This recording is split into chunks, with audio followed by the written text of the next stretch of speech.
Bersyukur pada Tuhan pada kesempatan sore ini kita masih diberi kekuatan, kesehatan, bahkan Tuhan melimpahkan segala berkat yang kita terima. Pada sore hari ini kita akan mengawali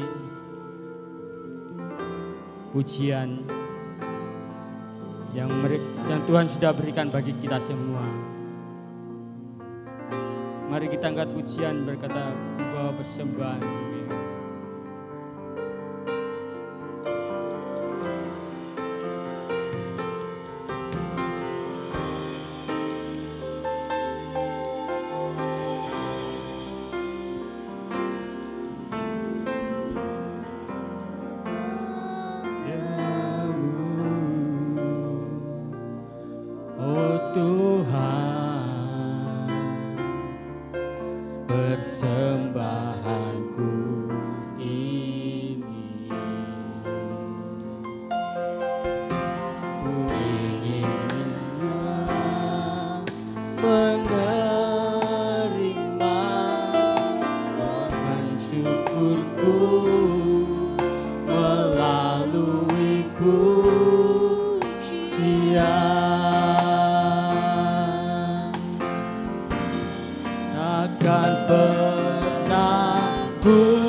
Bagi kami semua Tuhan,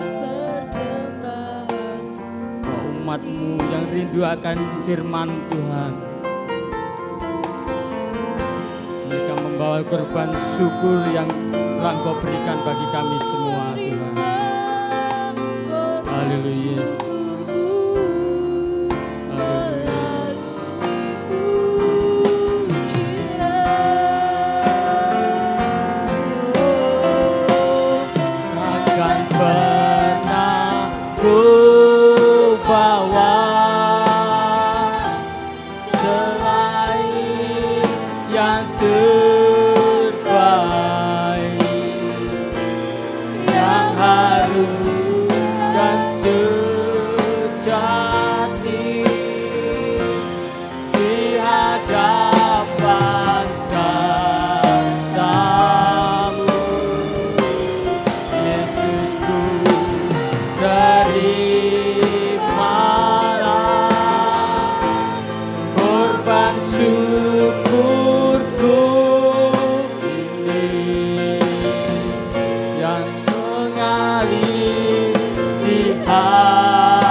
Terimalah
Kristus.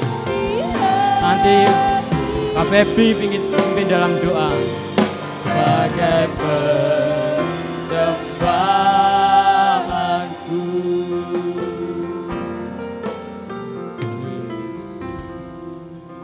Segala pujian, syukur, hormat, kemuliaan hanya bagi nama-Mu Tuhan.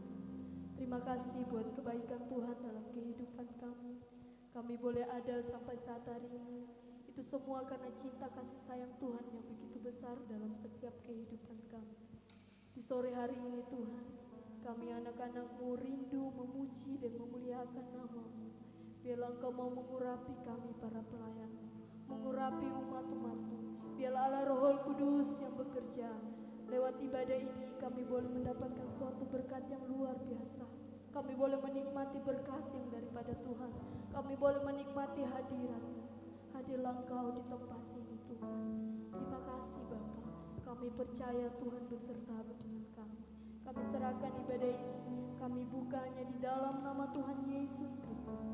Haleluya. Amin. Terima kasih. Kita sambung pujian dengan yang berkata, Gandol Gusti.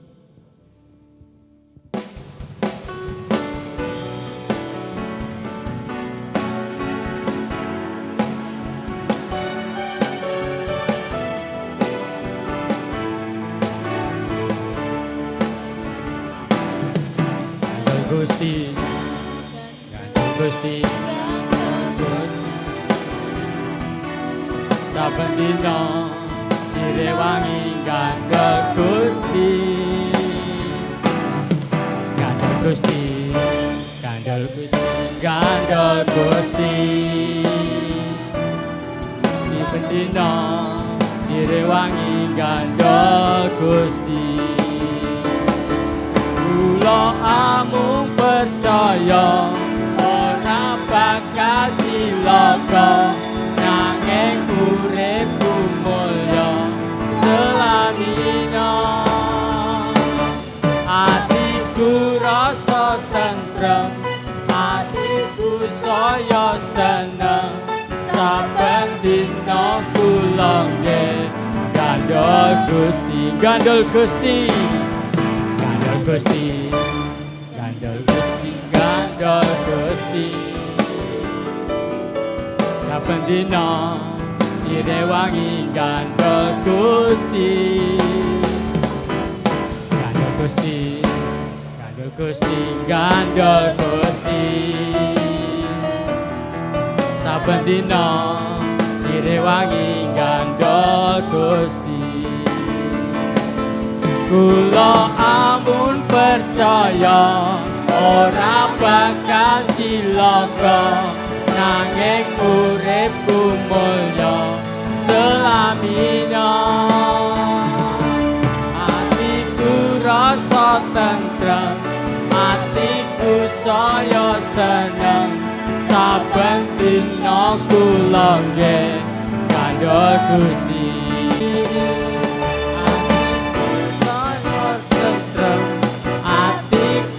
Saya seneng, saben dina kula nggih gandol Gusti, saben dina kula nggih gandol Gusti, saben dina kula nggih gandol Gusti. Bersyukur pada Tuhan, Bapak Ibu sudah ikut Tuhan dengan senantiasa. Tiba saatnya kita akan mendengarkan firman Tuhan. Kita angkat pujian yang berkata seperti rusa yang haus akan tiba.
menanti datangnya hujan.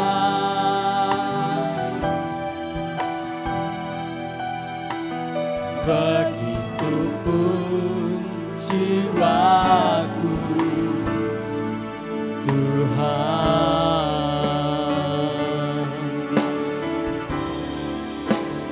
hanya Engkau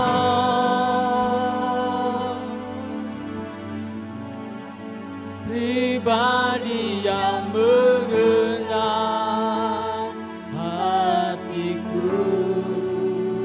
Tiada yang tersembunyi bagimu, seluruh isi hatiku Kau tahu, dan bawaku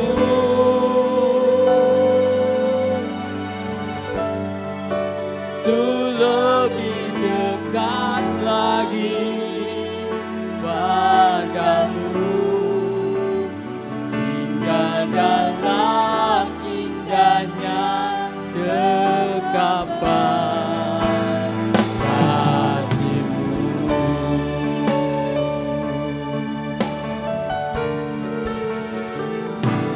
Seperti rusa yang haus, rindu aliran sungai-Mu,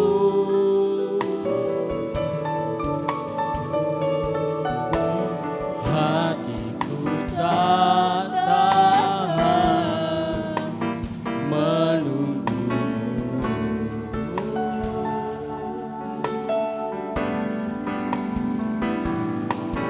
Bagai tanah gersang menanti datangnya hujan,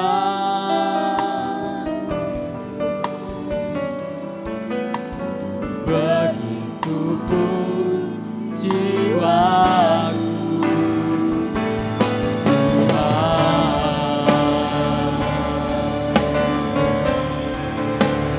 hanya Engkau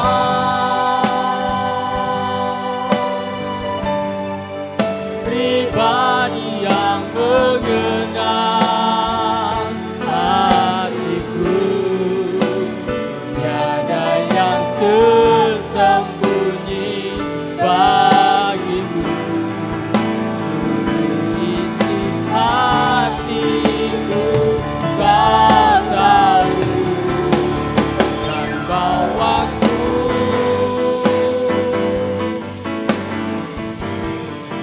untuk lebih dekat lagi padamu, hingga dalam indahnya dekapan kasih-Mu.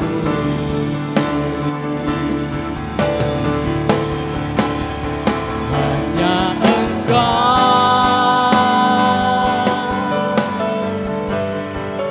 pribadi yang mengenal hatiku. Tiada yang tersembunyi bagimu, seluruh isi hatiku Kau tahu, dan bawaku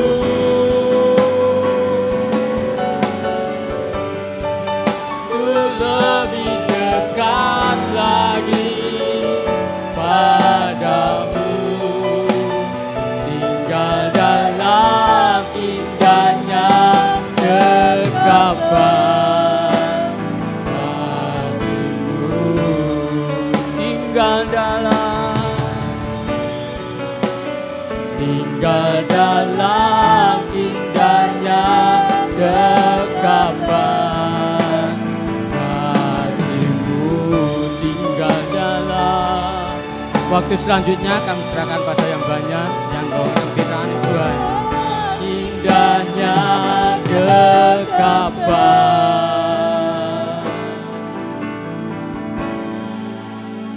kasih-Mu.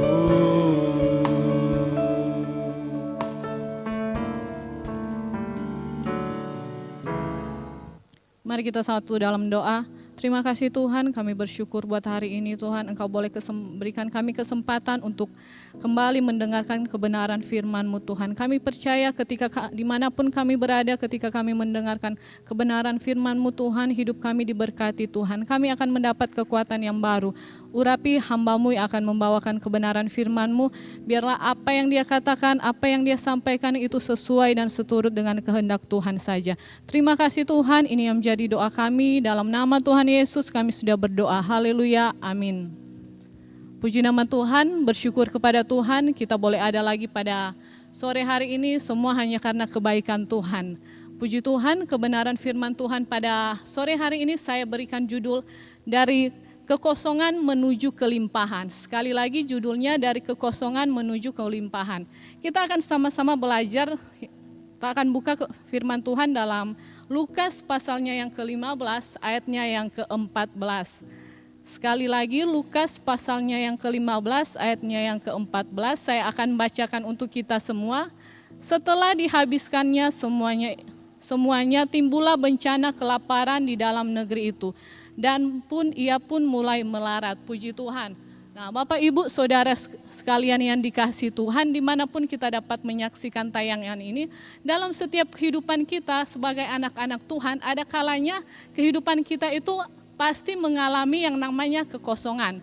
Kekosongan di sini berarti hidup kita itu melarat, hidup kita itu penuh dengan masalah, hidup kita itu penuh dengan banyak pergumulan. Sehingga kita mulai merasakan bahwa seakan-akan hidup kita ini berbeda dengan orang lain. Kita mulai membanding-bandingkan kehidupan kita dengan kehidupan orang lain. Ataupun dalam kehidupan kita, ketika kita belum mengenal Tuhan, belum mengenal Tuhan Yesus sebagai Tuhan dan Juru Selamat, hidup kita ini bagaikan padang gurun yang kering dan gersang. Nah, puji Tuhan, dari firman Tuhan tadi menceritakan bahwa bagaimana kisah anak yang hilang ini. Nah, di sini kekosongan ini bisa terjadi akibat dari dua hal.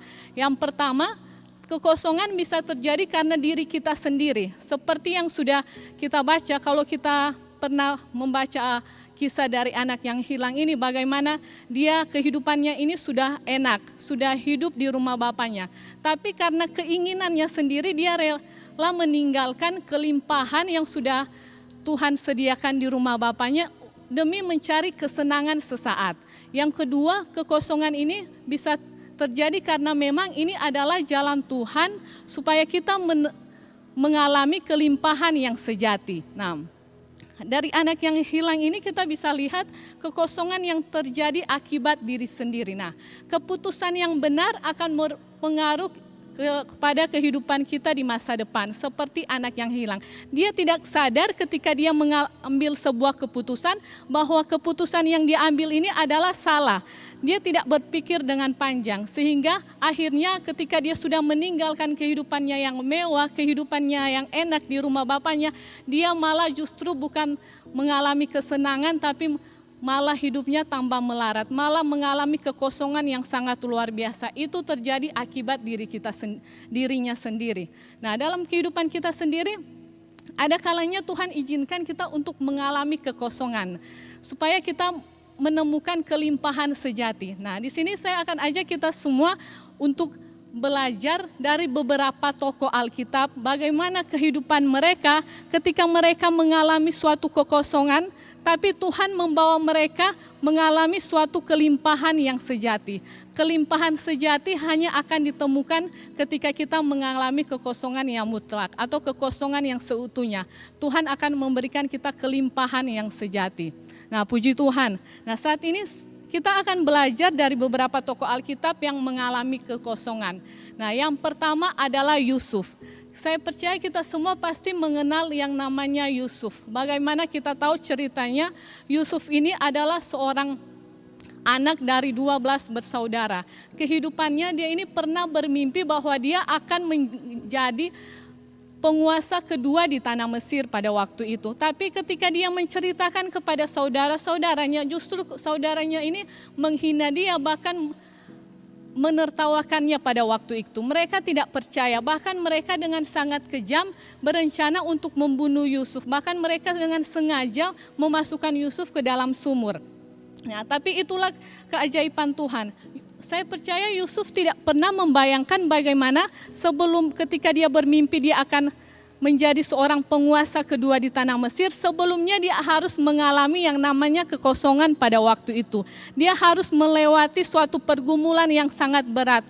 Bahkan ketika dalam perjalanannya menuju ke tanah Mesir, dia sudah enak diterima tinggal di rumah Potifar. Justru dia malah dimasukkan ke dalam penjara atas tuduhan palsu. Nah, tapi kita lihat di dalam Kejadian pasalnya yang ke-50 ayat 19 sampai dengan yang ke-21. Sekali lagi Kejadian pasalnya yang ke-50 ayat 19 sampai dengan yang ke-21. Tetapi Yusuf berkata kepada mereka, "Janganlah takut sebab inikah pengganti Allah. Memang kamu telah mereka-rekakan yang jahat terhadap aku. Tetapi Allah telah mereka-rekakannya untuk kebaikan dengan maksud melakukan seperti yang terjadi sekarang ini, yakni memelihara hidup suatu bangsa yang besar.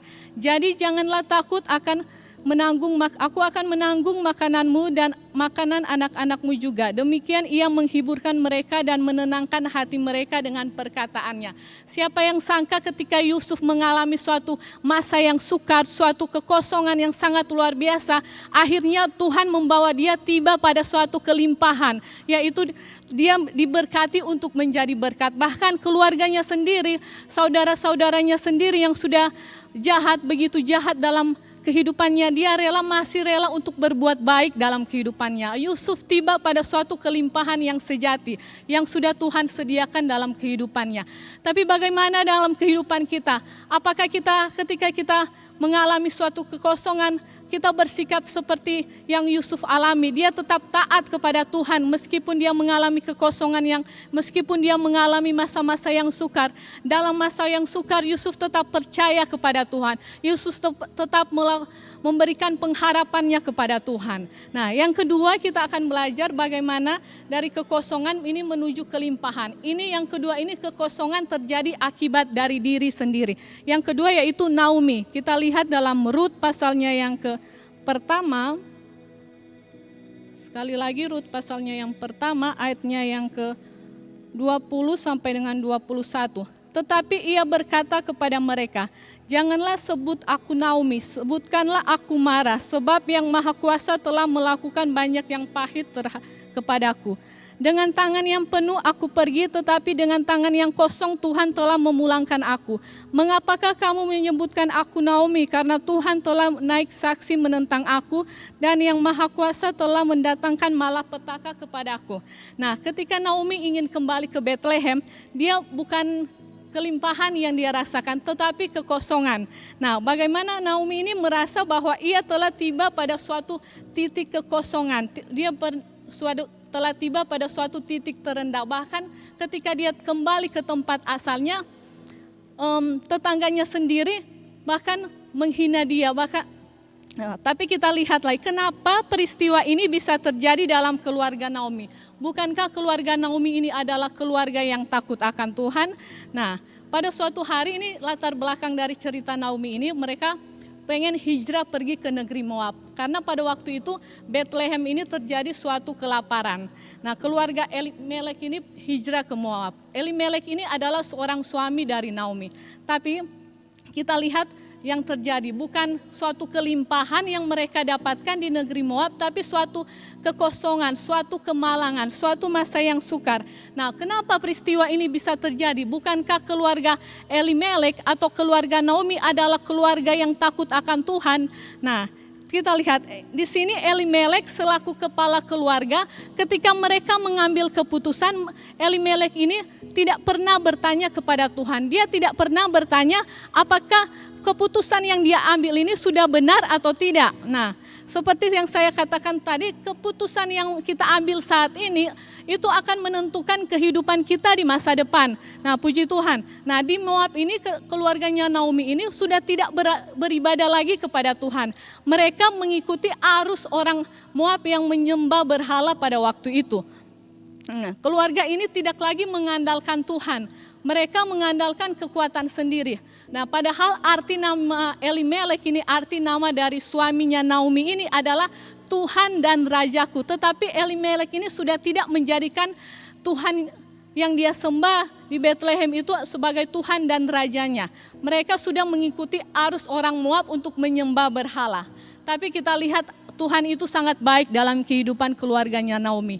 Nah, namun karena kita lihat di sini, karena sikap Rut yang taat kepada Allahnya Naomi, akhirnya Tuhan kembali membawa mereka pulang dan kembali membawa mereka untuk menuju suatu kelimpahan yang sudah Tuhan sediakan. Nah, dalam kehidupannya keluarga Naomi ini, coba pada saat itu Naomi tidak cepat-cepat ambil keputusan untuk kembali lagi ke Bethlehem. Nah, Bethlehem ini artinya adalah rumah roti. Kalau dalam bahasa Aram ini artinya rumah daging. Pada waktu itu, jadi ketika mungkin mereka di Bethlehem itu mengalami kelaparan, tapi saya percaya pasti Tuhan tidak akan membiarkan mereka sampai mengalami kelaparan. Karena Bethlehem ini artinya adalah rumah roti.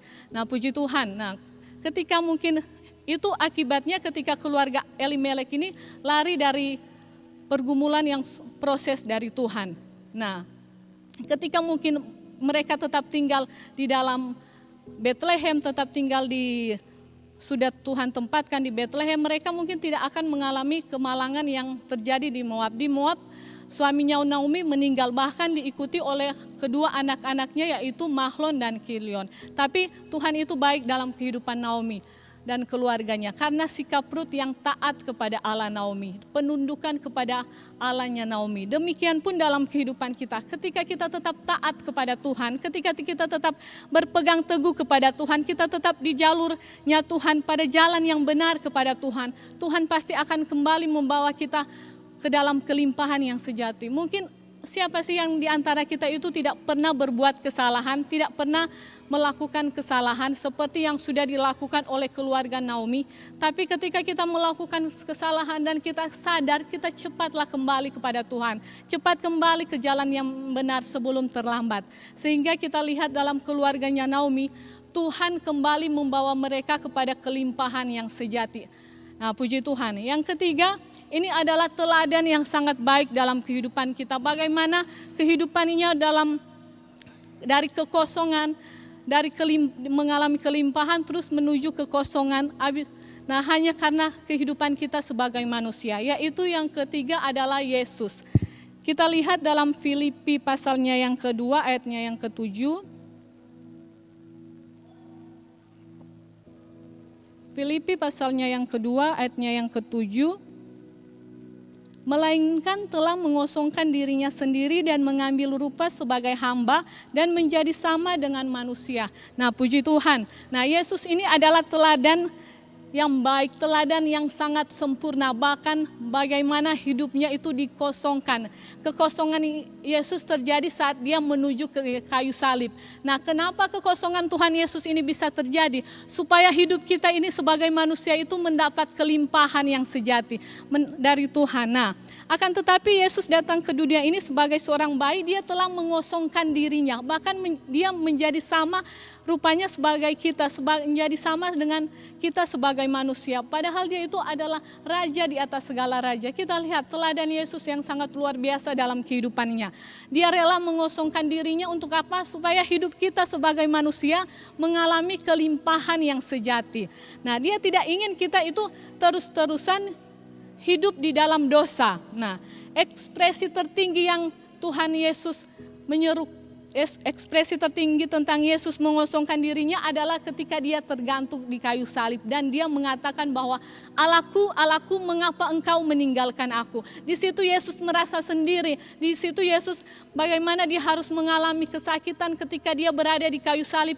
Itu semua demi apa? Supaya kehidupan kita manusia mengalami kelimpahan yang sejati. Nah, ketika kita tidak akan pernah bisa membayangkan bagaimana kehidupan Tuhan Yesus pada waktu itu ketika dia mengalami kekosongan.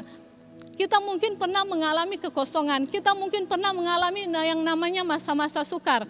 Kita mengalami yang masa-masa yang menurut kita itu terberat dalam kehidupan kita. Tapi itu tidak akan pernah sebanding dengan apa yang sudah Tuhan Yesus alami dalam kehidupan kita.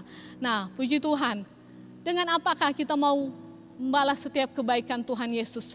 Hanya karena dengan kita memberikan seluruh hidup kita, itu pun tidak cukup. Tapi ketika kita percaya kepada Tuhan, kita memberikan kehidupan kita, hati kita kepada Tuhan, kita belajar taat kepada Tuhan, kita belajar percaya untuk Tuhan, apapun yang terjadi dalam kehidupan kita, pasti Tuhan akan menolong setiap kehidupan kita. Satu hal yang harus kita ingat bahwa kelimpahan sejati, kekosongan bisa terjadi. Tetapi kelimpahan sejati hanya kita bisa alami, kita bisa temukan ketika kita datang kepada Tuhan Yesus. Karena hanya Tuhan Yesuslah sumber kelimpahan yang sejati. Puji Tuhan, firman Tuhan cukup sampai di sini. Mari sama-sama kita berdoa. Terima kasih Tuhan buat firman-Mu yang sudah mengingatkan kehidupan kami, bagaimana kehidupan kami. Ada kalanya Tuhan, kami mengalami kekosongan dalam hidup kami mengalami kesepian, kami mengalami penderitaan. Tapi kami percaya Engkau Allah yang sanggup memberikan kelimpahan dalam kehidupan kami. Ketika kami bersandar, ketika kami terus mengandalkan Tuhan, Engkau Tuhan. Terima kasih Tuhan, berkati setiap kehidupan kami dimanapun kami dapat menyaksikan tayangan ini Tuhan. Dalam nama Yesus kami sudah berdoa. Haleluya, amin.